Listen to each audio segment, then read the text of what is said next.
Hello friends, இது வந்து SSC previous இயரில் கேட்ட செம்ம 30 செகண்ட்ஸை சால்வ் பண்ண முடியுமான்னு சொல்லி பார்ப்போம். ஸோ நான் என்ன பண்ணுறேன் அப்படின்னா, டோட்டல் வேர்ட்ஸ் வந்து பார்த்திங்க அப்படின்னா மொத்தமாக நான் வந்து ஒரு 100ன்னு சொல்லி நான் அஸ்யூம் பண்ணிக்கிறேன். ஸோ அதில் என்ன கொடுத்துருக்காங்க அப்படின்னா 1/5 ஆஃப் த ஓட் வந்து பார்த்திங்க அப்படின்னா இன்வாலிட்ட்டாங்க. ஸோ இன்வேலிடான ஓட் வந்து பார்த்திங்க அப்படின்னா 1/5. ஸோ 100ல் 1/5 வந்து பார்த்திங்க அப்படின்னா 20. ஸோ 20 ஓட் வந்து பார்த்திங்க அப்படின்னா இன்வேலிட். அப்போ வேலிட் ஓட் வந்து எவ்வளோ இருக்கும் அப்படின்னா 100 - 20 80. ஸோ இந்த 80 அப்படின்ற ஓட்டை தான் வந்து ஏவும் பியும் சேர்த்து இந்த 80 ஓட்டை வந்து பிரித்து வாங்கியிருப்பாங்க. இப்போ அடுத்து என்ன சொல்லியிருக்காங்க அப்படின்னா, ஏ வந்து பியை விட 2500 ஓட்டு வித்தியாசத்தில் ஜெயிச்சிருக்காங்க. அப்படி இல்லை அப்படின்னா 10% ஆஃப் த ஓட்ஸ் வந்து அதிகமாக வாங்கி ஜெயிச்சிருக்காங்கன்னு சொல்லி போட்டிருக்கு. ஏ வந்து பியை விட. அப்போ ஏ மைனஸ் பி வந்து பார்த்திங்க அப்படின்னா உங்களுக்கு 10.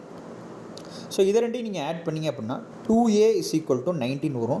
a = 90/2 45 வரும். ஸோ இந்த a45 வந்து ரெண்டில் ஏதாவது ஒரு ஈக்குவேஷன் சப்ஸ்டியூட் பண்ணிங்க அப்படின்னா பியோட வேல்யூ வந்து 80 - 45 35 சொல்லி வரும். இப்போ வந்து கொஸ்டினில் ஒரு ட்விஸ்ட். இப்போ என்ன கொடுத்துருக்காங்க அப்படின்னா, அதாவது இன்வேலிட் ஓட்ஸ் இருக்குது பார்த்தீங்களா, அதில் 90% வந்து பார்த்திங்க அப்படின்னா பிக்கு ஃபேவராக தான் ஓட்டு போட்டிருக்காங்கன்னு சொல்லி சொல்கிறாங்க. ஸோ இன்வேலிட் ஓட்டு வந்து பார்த்திங்க அப்படின்னா 20, அதில் 90%. அப்போ 20ல் 90% ஃபஸ்ட்டு எவ்வளோன்னு சொல்லி பாருங்கள். ஸோ கேன்சல் பண்ணிங்க அப்படின்னா 18. அப்போ 18 ஓட்டு வந்து பார்த்திங்க அப்படின்னா பிக்கு வந்து ஃபேவராக விழுந்திருக்கு. ஆல்ரெடி பீட்டை வந்து பார்த்திங்க அப்படின்னா 35 இருக்குது. இப்போ ஒரு 18 ஓட்டு சேர்ந்துச்சு அப்படின்னா மொத்தமாக வந்து பார்த்திங்க அப்படின்னா பி வந்து 53 ஓட்ஸ் வந்து வாங்கிடும். அப்போ பி 53 ஓட்ஸ் வாங்கிட்டாங்க அப்படின்னா ஏ 45 தான் வாங்கியிருக்காங்க. அப்போ பி தான் அதிகமாக வாங்கியிருக்காங்க. அப்போ பி தான் ஜெயிச்சிருப்பாங்க. அப்போ எத்தனை வித்தியாசத்தில் வந்து பி வந்து ஜெயிச்சிருப்பாங்க அப்படின்னா 8% வித்தியாசத்தில் வந்து பார்த்திங்க அப்படின்னா, ஏன்னா 53 - 45 8. ஸோ 8% வித்தியாசத்தில் பி வந்து பார்த்திங்க அப்படின்னா அந்த எலெக்ஷனை ஜெயிச்சிருப்பாங்க. ஸோ ஆப்ஷன் ஏ அப்படின்றது அந்த சம்முடைய ஆன்சர்.